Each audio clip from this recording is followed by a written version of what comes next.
اور circulatory impairment میں مطلب یہی چیزیں ہیں کہ آپ نے دیکھنا ہے پیریفرل پلسز آ رہی ہیں پیشنٹ کا، اس ایریا کا بلڈ سپلائی تو اسٹاپ نہیں ہو رہا، جس کو آپ نے کن کن طریقوں سے چیک کرنا تھا، آپ نے کلر دیکھنا تھا، کیپیلری ریفل دیکھنا تھا، ٹمپریچر دیکھنا تھا اس ایریا کا، اور اس کے علاوہ ڈیپ وین تھرومبوسس جو ہے ڈی وی ٹی وہ ایک انڈیکیٹر ہے آپ کا سب سے زیادہ جو آپ کو ایک انسٹنٹ انڈیکیشن دے رہا ہوتا ہے اباؤٹ کہ اگر آپ کی کہیں بلڈ سرکولیشن جو ہے وہ تو نہیں اسٹاپ ہو رہی، تو اس چیز کو بھی آپ نے اسیس کرنا ہے، ڈی وی ٹی کو دیکھنا ہے۔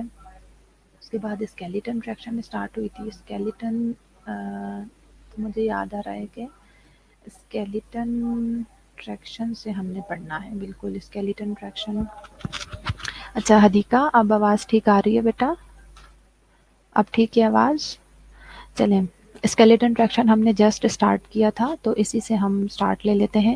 Skeleton traction is applied directly to the bone, یہ بات ہم پہلے بھی ڈسکس کر چکے ہیں کہ اسکیلیٹل ٹریکشن وہ ٹریکشن ہوتی ہے جو کہ ڈائریکٹلی بون کے اوپر اپلائی ہوتی ہے۔ This method of traction is used occasionally to treat fractures of the femur, tibia and the cervical spine۔ جو skeletal tractions ہوتے ہیں وہ یوزلی نہیں یوز کیے جاتے، ہر وقت نہیں اپلائی کیے جاتے، یہ اوکیزنلی کچھ فیمر کے فریکچرز ہو سکتے ہیں، ٹیبیا کے فریکچرز ہو سکتے ہیں، سروائکل اسپائن کے فریکچرز ہو سکتے ہیں، اس کے لیے اسکیلیٹل ٹریکشن استعمال کیے جاتے ہیں۔ The traction is applied directly to the bone by use of a metal pin اور wire that is inserted through the bone distal to the fracture, avoiding nerves, blood vessels, muscles, tendon and joints. Tongs applied to the head are fixed to the skull to apply traction that immobilizes cervical fracture. Skeletal traction کی تھوڑی C nursing management بھی مجھے یاد آ رہا ہے کہ ہم نے اسٹارٹ کر لی تھی، بہرحال اچھی بات ہے کہ یہ چیزیں تھوڑا سا ریوائز ہو جائیں گی، ہمارا ایک تقریباً 1 ویک کا گیپ رہا ہے درمیان میں۔ تو اسکیلیٹل ٹریکشن یہی ہے، سمپلی اوبویسلی بون کے اندر اس کو ہم انسرٹ کرتے ہیں، میٹل کے پنز استعمال ہوتے ہیں، وائرز استعمال ہوتے ہیں، لیکن انہیں انسرٹ کرتے وقت بہت خیال رکھنا پڑتا ہے کہ ہم نروز کو ڈیمیج نہ کریں، بلڈ ویسلز کو ڈیمیج نہ کریں، مسل، ٹینڈن اور کسی اور جوائنٹ کو جو ہے ہم ڈیمیج نہ کر رہے ہوں۔ The orthopedic surgeon applies skeletal traction using surgical asepsis. Often skeletal traction is balanced traction which support the affected extremity, allows for some patient movement and facilitate patient independence and nursing care while maintaining effective traction. جو orthopedic surgeon ہیں جب وہ skeletal traction apply کرتے ہیں تو وہ obviously surgical asepsis procedure use کرتے ہیں، یعنی proper aseptic techniques استعمال کی جاتی ہیں تاکہ آپ کا obviously ایک چیز باڈی کے اندر ان کی جا رہی ہے نا بیٹا، تو aseptic ٹیکنیکس کا خیال رکھنا پڑے گا، ادروائز ہم پیشنٹ کو فردر سسٹمک انفیکشنز کی طرف لے جا سکتے ہیں۔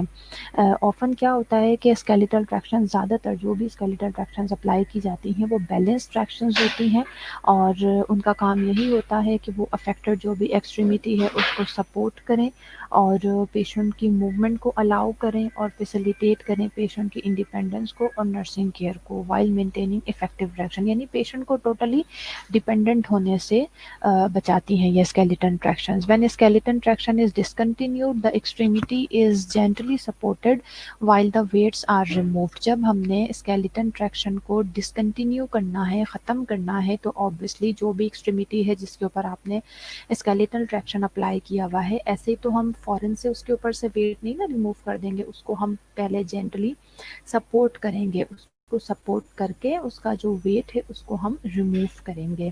دا pin is cut close to the skin and remove by the physician. جو پن ہوگا جس کے تھرو ہم نے اس کو باڈی کے اندر انسرٹ کیا ہوا تھا اسے ہم اسکن کے بہت قریب سے اسے کٹ کریں گے اور فزیشین اسے ریموو کرے گا۔ انٹرنل فکسیشن، کاسٹ اور splint are then use to immobilize and support the healing bone. اب جب ہمیں اسکیلیٹل ٹریکشن کی ضرورت باقی نہیں رہی ہے تو اٹ ڈزنٹ مین کہ آپ کا پیشنٹ بالکل ٹھیک ہو گیا ہے اور آپ اس کی جو بھی افیکٹڈ ایکسٹریمیٹی ہے آپ اسے فل موومنٹ الاؤ کر دیں گے، نہیں ایسا نہیں ہوتا۔ اس کے بعد ہمیں یا تو کچھ انٹرنل فکسیٹرز اپلائی کرنے پڑتے ہیں یا ہم سمپل کاسٹ یا اسپلنٹ اپلائی کر دیتے ہیں، جن کا مقصد کیا ہوتا ہے کہ جو ہیلنگ بون ہوتی ہے وہ اسے سپورٹ بھی کرتا ہے اور ایموبیلائز بھی کرتا ہے تاکہ اس کی اچھے سے فردر ہیلنگ ہو سکے۔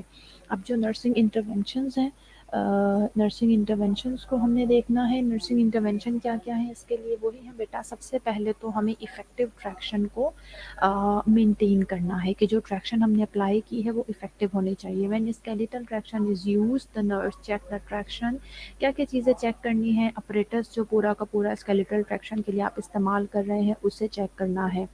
وہ جو ایک پولیس کے تھرو پولیس ہوتی ہے نا اس کے اوپر سے رسیاں گزار کے اس کے تھرو ہم نے ویٹ ہینگ کیا ہوا ہوتا ہے تو اس رسی کو دیکھیں گے اس کے اندر کوئی نوٹس تو نہیں ہے اور پولیس کے گروف کے اندر سے ٹھیک سے وہ گزر رہی ہیں. جو ویٹ ہے اس کے اندر فریلی ہینگ ہو رہا ہے. ٹھیک ہے جی. اور جو بھی نوٹس لگائی ہوئی ہیں جس جگہ پہ ضرورت ہے وہ سیکیورلی ٹائڈ ہیں یا نہیں ہے. ان چیزوں کا خیال رکھنا ہے. The nurse also evaluates the patient position because slipping down in bed resulting in ineffective traction. جو پیشنٹ کی جو میں نے آپ کو یہ باتیں پہلے سمجھائی تھی کہ ایک چیز ہوتی ہے ٹریکشن, اس کو کاؤنٹر ٹریکشن کی بہت ضرورت ہوتی ہے. اور کاؤنٹر ٹریکشن کس طرح سے ہو رہی تھی؟ کاؤنٹر ٹریکشن ہم مینٹین کر رہے تھے اپنے یعنی پیشنٹ کے پوزیشن کیا ہونی چاہیے بیڈ میں, اس کے تھرو ہم اس چیز کو انشور کر رہے تھے کہ پیشنٹ کی کاؤنٹر ٹریکشن اس سے مینٹین ہوگی. تو اسی لیے پیشنٹ کو بیڈ پہ سلپ نہیں ہونا, آپ نے اس کی پوزیشن کا خیال رکھنا ہے. اس کے بعد مینٹیننگ پوزیشن, یعنی اب اسپیسیفکلی پیشنٹ کی پوزیشن کے بارے میں بات کریں گے. The nurse must maintain alignment of the patient's body in traction as prescribed to promote an effective line of pull. Patient کی بیڈ کے اوپر کیا پوزیشن ہونی چاہیے اس کو اس کی الائنمنٹ مینٹین رکھنا بہت ضروری ہے تاکہ آپ افیکٹو لائن آف پل جو ہے اسے پروموٹ کر سکیں. The nurse positions the patient feet to avoid foot drop.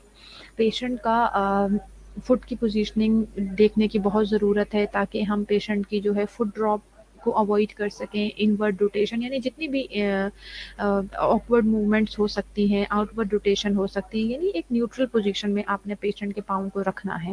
Patient feet میں be supported in neutral position by orthopaedic devices, یعنی بیسیکلی آپ نے اس کو اس کی جو ہے نیوٹرل پوزیشن میں مینٹین رکھنا ہے. Then preventing skin breakdown, the patient elbow frequently becomes sore. A nerve injury may occur if the patient reposition by pushing on the elbows. یہ بات پہلے بھی ہم نے ڈسکس کی تھی کہ سم ٹائم ایسا ہوتا ہے کہ پیشنٹ کی جو یعنی ایلبوز ہوتی ہے نا اس کے تھرو پیشنٹ موو کرنے کی کوشش کرتا ہے, تو اگر وہ بار بار بیڈ کے اوپر اس کے تھرو ایلبو کے تھرو موو کرنے کی کوشش کرے گا تو اس سے کیا ہوتا ہے کہ جو اس کی ایلبوز ہوتی ہیں وہاں پہ زخم بن سکتے ہیں, سورز ہو سکتے ہیں. ٹھیک ہے جی. اس کے علاوہ ہیلز پیشنٹ بار بار اپنی اگر ظاہر ہے ایک تو اس کی افیکٹڈ لیگ ہوگی, جو اس کی ان افیکٹڈ لیگ ہوگی وہ اس کو بھی یوز کر سکتا ہے موو کرنے کے لیے نا, تو جب وہ اس کو یوز کرے گا تو اس کی ہیل پہ بھی اسی طرح سے پریشر پڑے گا اور اس کی وجہ سے اس کو وہاں پر بھی سورس بن سکتے ہیں. This digging of the heel into the mattress میں انجرڈ ٹیشو, جو میں نے آپ کو پہلے بتا دیا. اسی لیے نرسز کو چاہیے کہ ان کی ایلبوز کو, ان کی ہیلز کو, پہلی تو بات یہی ہے کہ پریشر السر سے پروٹیکٹ کریں, اور آبویسلی اس کی انسپیکشن بہت زیادہ ضروری ہے. سب سے پہلے اسے انسپیکٹ کرنا بہت ضروری ہے. To encourage movement without using the elbow اور heel, a trapeze can be suspended overhead with an easy reach of the patient. یہ میں نے آپ کو پہلے بھی بتایا تھا کہ اس چیز کو ظاہر ہے پیشنٹ اگر موو کرنا چاہتا ہے, ہم نے اس کو بالکل ہی ڈیپینڈنٹ تو نہیں کر دینا نا, تو آپ ایک اوپر ایک ٹریپیز ہینگ کر دیتے ہیں جس کے تھرو پیشنٹ اس کو پکڑ کے آرام سے اوپر نیچے موو کر سکتا ہے. پھر وہ اپنی ایلبوز کو اور ہیلز کو استعمال نہیں کرتا. اسپیسیفک جو پریشر پوائنٹس ہیں ان کو سب سے زیادہ ضروری ہے آپ نے فریکوینٹلی اسیس کرنا ہے. اسکل ٹیوبروسٹی ہوگی, پوپلیٹیل اسپیس ہو گیا, ایچیلس ٹینڈن ہو گیا, اور ہیل ہو سکتی ہے لوور ایکسٹریمٹی کی. ان سب کو آپ نے بار بار چیک کرنا ہے وہاں پہ اسکن پہ ریڈنس تو نہیں ہے یا پھر اسکن بریک ڈاؤن تو نہیں ہو رہی. اس کے بعد آ جاتا ہے back care is provided if needed and keep the bed dry and free of crumbs and wrinkle. بہت ضروری ہے بیک کیئر, صرف اور صرف پیشنٹ کی پوزیشننگ کرنا, پیشنٹ کو بیک مساج پرووائڈ کرنا. اس کے ساتھ ساتھ پیشنٹ کی جو بیڈ شیٹ ہے اس کا بہت زیادہ رول ہوتا ہے. ایک تو بیڈ بالکل ڈرائی ہونا چاہیے پیشنٹ کا, اور فری آف رنکلز ہونا چاہیے. جب ہم پیشنٹ کے بیڈ کو ٹائی کرتے ہیں تو اس کو ہم بہت اچھے سے جو ہے اس کو کھینچ کے